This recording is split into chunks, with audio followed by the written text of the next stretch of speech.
Welcome to the next episode of our Let's Keep the Conversation Going series. I'm joined today by Emily Summersgill, who is Learning and Development Coach with one of the very best national mortgage brokerages in the country, London and country. Emily has over 10 years experience in our mortgage sector and is someone who's hugely passionate about good mental health and well-being. Today, we'll be discussing exactly why mental health and wellbeing is important to Emma personally and also to the L&C business. And I hope to draw out some useful hints and tips as we go through the conversation, which listeners enjoy. Emily, morning. How are you doing? Morning, Jason. Thanks for inviting me on. I'm really well, thank you. Thanks for asking.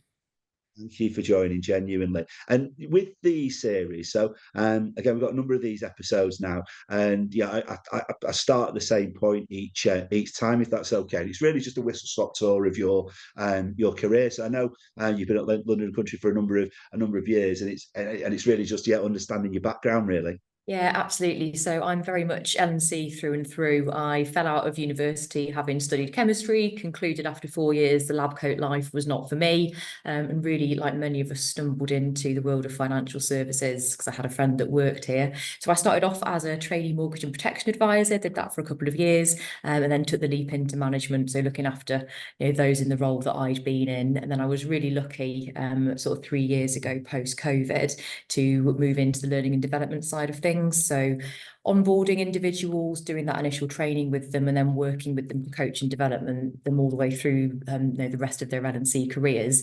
And alongside that, the other hat that I wear is that I'm also the D&I strategic lead at L&C. So that forms another sort of big part of my role as well. So that's me in a nutshell, really. L&C is my financial services experience.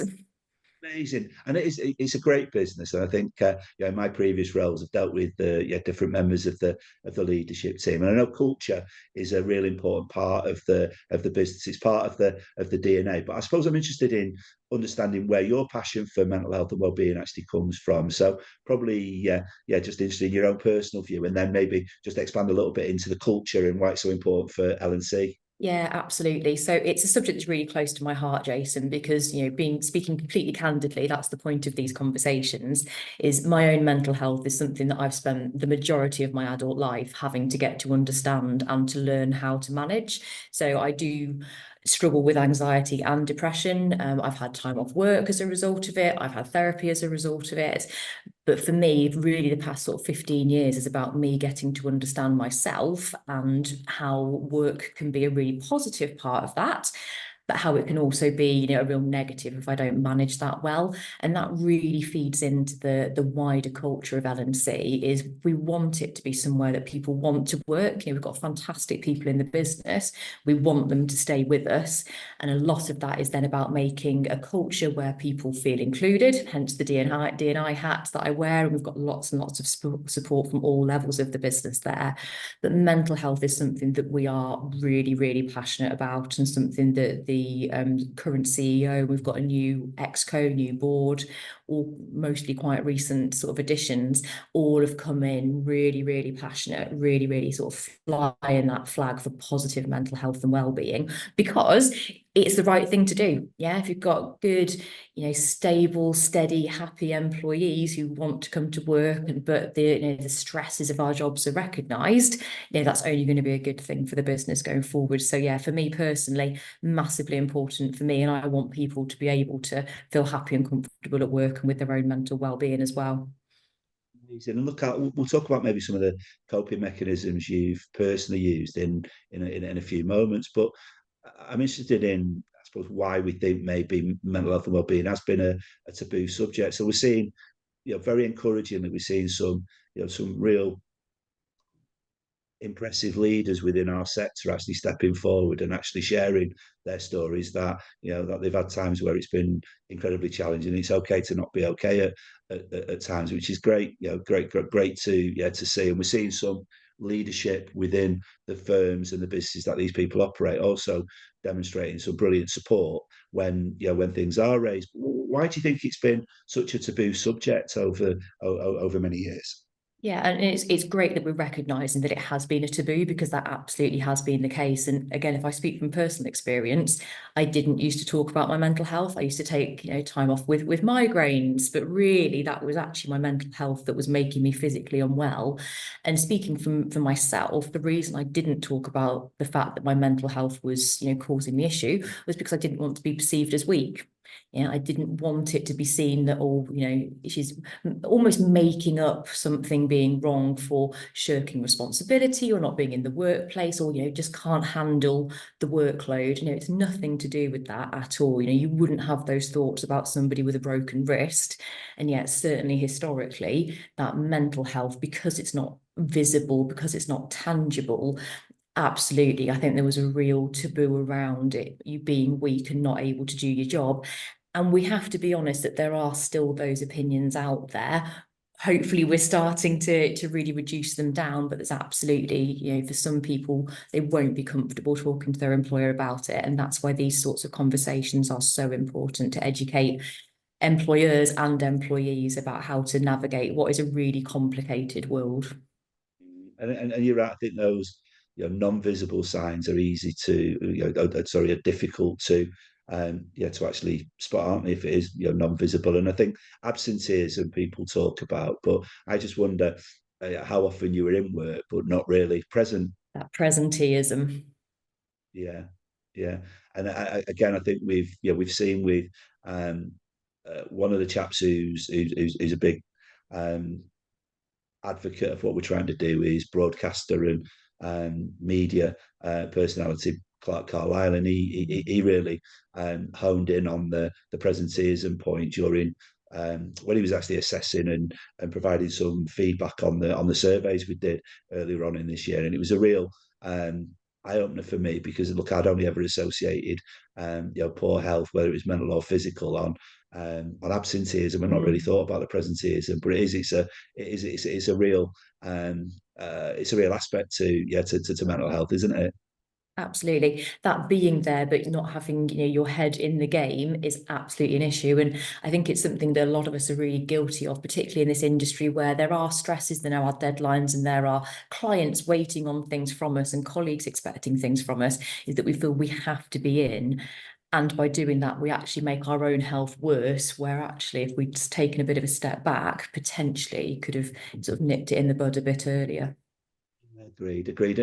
And we indicated there that there's maybe some green shoots with some more accepting and understanding from various leaderships within businesses, but um, there is still some prejudice out there, isn't there? And again, I think the survey that for the most recent survey we did, Emily, suggested that I think 58% of the respondents had their company with some kind of mental health and well-being, but it still meant that 42% of them didn't have anything or weren't aware of any support. So we've still got a lot of work to do, haven't we? We have got a long way to go. It's good that we've come, so far, but the reality is that when you're looking around businesses, businesses are run by people, and people are shaped and influenced by their own experience. And particularly with the mental health side, I think it can be very difficult to really understand and empathise if you haven't experienced poor mental health firsthand, or maybe very close to you. And that's also reflected across society. There are still a long way to go within businesses and within society more widely. But that's again where, these education pieces are massive. But yeah, definitely work to do, and keep on banging that drum for sure. You've obviously got that ability to empathise and understand people within the L&C business who are maybe struggling. I'm just interested in maybe what kind of measures and steps you've taken in your role to, I suppose, put in some good processes and good practices. Yeah, absolutely. So L&C is by no means a perfect business when it comes to mental health or any aspect of the D&I space, but we're certainly trying. And the biggest thing I would say for us is the conversations and the keeping it on the radar, and having, the CEO talk about the importance of maintaining your mental health.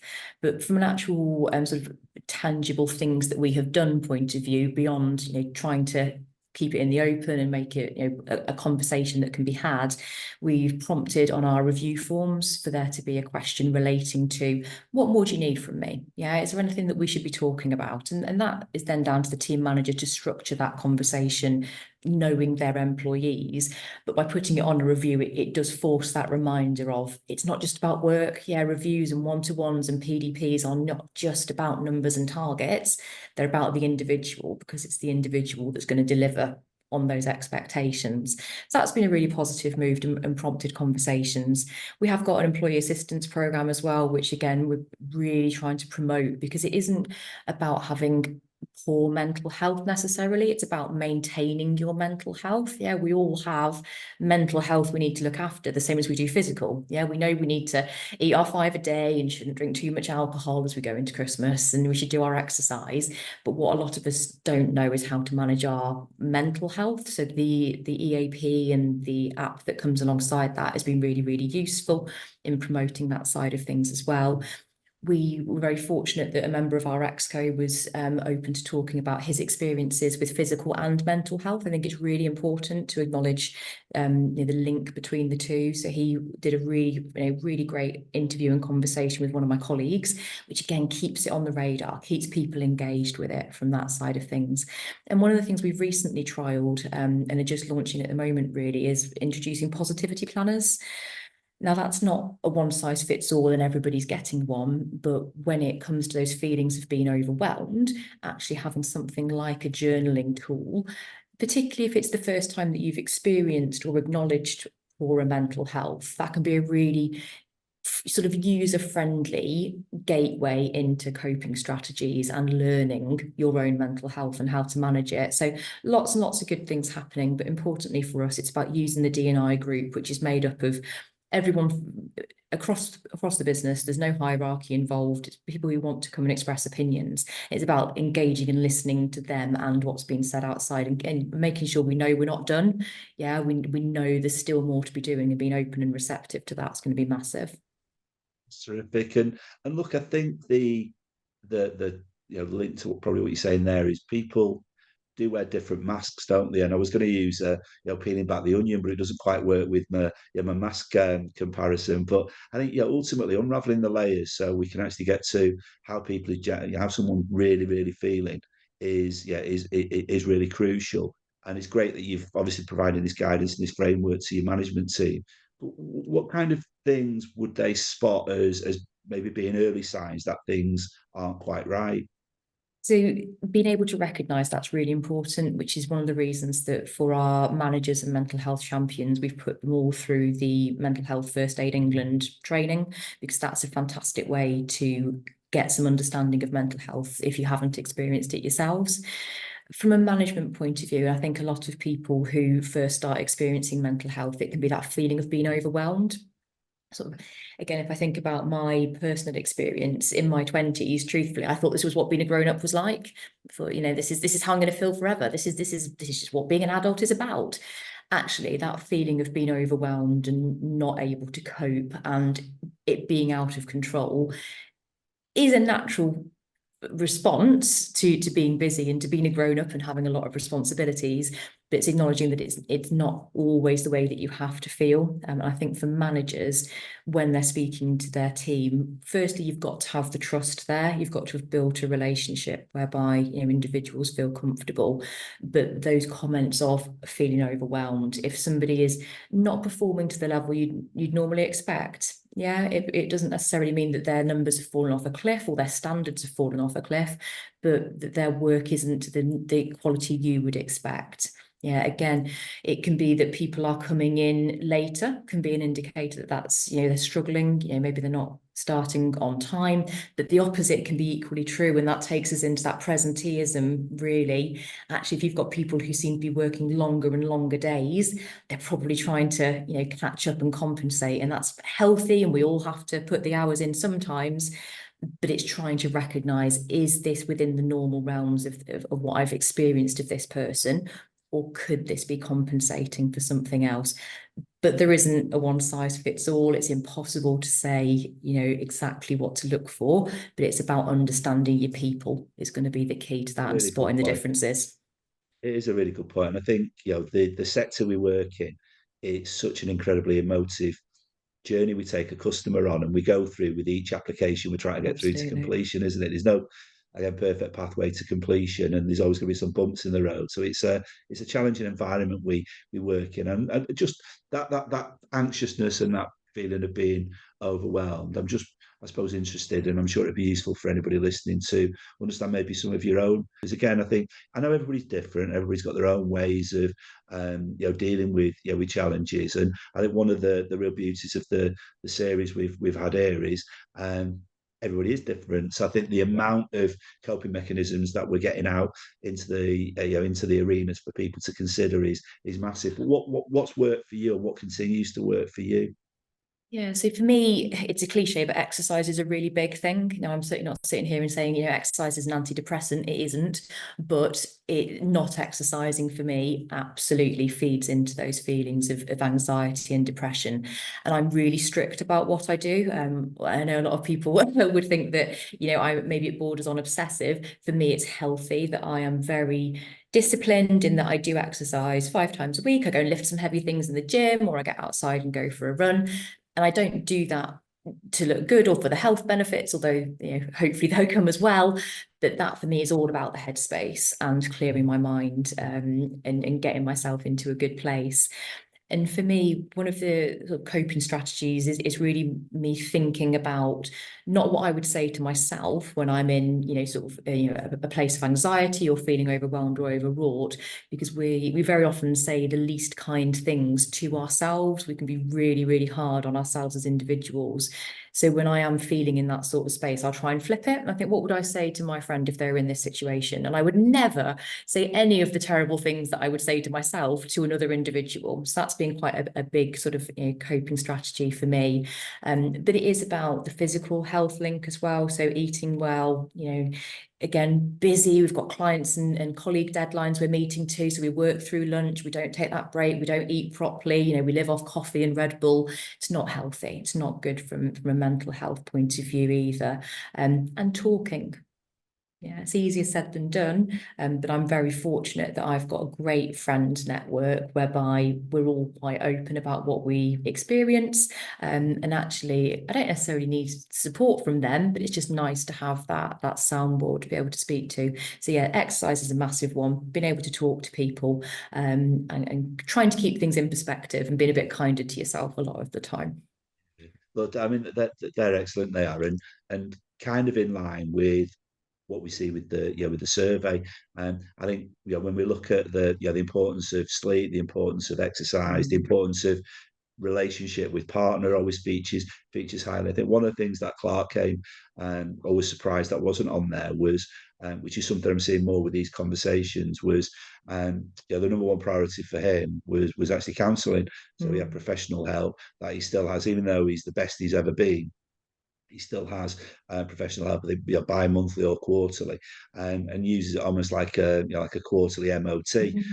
And certainly from these conversations I've just touched on there, we are seeing more people who, at times of challenge, they're seeking professional help, and there's an ongoing relationship that then gets continued, and that certainly shouldn't be tabooed or disadvantage that person in any way in the working environment at all. Absolutely. And, I am physically active. I run a lot, as and when I have previously, taken a tumble and sprained an ankle, I wouldn't think twice about going to a physiotherapist to get support in getting my ankle fixed and back on the road. It is the same with mental health. And there's absolutely no reason not to go to a professional. I'd say I'm not currently kind of having counselling or therapy, but I have done it at previous points in my life when I've needed to. And absolutely, if it's the right thing, it's no different than going to a physiotherapist or seeking other medical advice. Yeah, I mean, we spoke there about how, there's been such willing from the leadership team at L&C to embrace, good frameworks and good structures for mental health and well-being. I'm just wondering, for those business owners who, maybe have not got a framework and a structure, are there any things that have worked, anything that's worked, really particularly well for your business that you would urge maybe other business owners to consider? Because I think sometimes the other business owners just don't know where to start, do they? No. And it's got to be a starting point. I'm just wondering if there's any again just real good bits of activity that just work really well for you. And before I go into the specifics, I think it's worth reiterating that some action is always going to be better than none. It's so easy to be crippled and paralysed by where do I start? It won't be enough. Actually, anything on this topic is going to be better than nothing at all. For me, it doesn't have to cost money, but the biggest starting point is about opening up conversations, having those dialogues with people, open it up to people within your business. If you personally haven't experienced poor mental health, or maybe you haven't been aware that you were experiencing poor mental health, reach out. Yeah, speak to the people that already are there to get them to share their stories, because that lived experience, once you see one person open up and that it's a safe environment, that's really, really positive. I'd absolutely advocate training and education, particularly for managers. They're the boots on the ground. They're the ones that are having those conversations. And there's lots and lots of online resources as well. I've already mentioned the mental health first aider training that also exists. But there's lots of free resources and guides online. There's a wealth of information out there. And for us, again, being that bit further through the journey and having the conversations starting, prompting it as a review question, not in it as a tick box exercise, but a genuine prompt of, look, what else is going on in your world? Yeah, because it doesn't have to be mental health that comes into it. It can open up all sorts of interesting conversations about caring responsibilities that people have got going on, religious festivals they're observing. Yeah, there's all sorts of interesting things that can prompt, and that's going to make people better managers. The better you understand your team, the better they're going to perform and the better that relationship. But yeah, ultimately, something in a first step is absolutely the right thing to do. This is why I was so chuffed and pleased that you guys signed up to become a signature, because again I think they're probably similar to your own values there. We're not trying to profess to be experts in any way, and far from it, but what we are trying to do, we've probably got two straightforward objectives. One is to provide a gateway and a pathway to experts for people who are struggling. So we want to be the platform of choice that's totally independent, totally objective, where people can come in and actually find experts who they can have a conversation with. And then secondly, this point around where do we start? We've just got some reference and assets on the website that people, if they're running a business and they're wondering where do they start, there's some frameworks and assets that they can just lift and drop into their own business. And I think one of the things we'll be able to collaborate on as we move forward is some of those good processes, some of those good frameworks that just work for your business, we can find a way to Absolutely. share with others. And look, the journey we're on, we've not even got started yet, although I'm really chuffed at the progress we've made over the last 6 months. It's been 2 years of toil, but far from a burden. I'm passionate about this and really really keen to see how the next the next stages of development for the charter.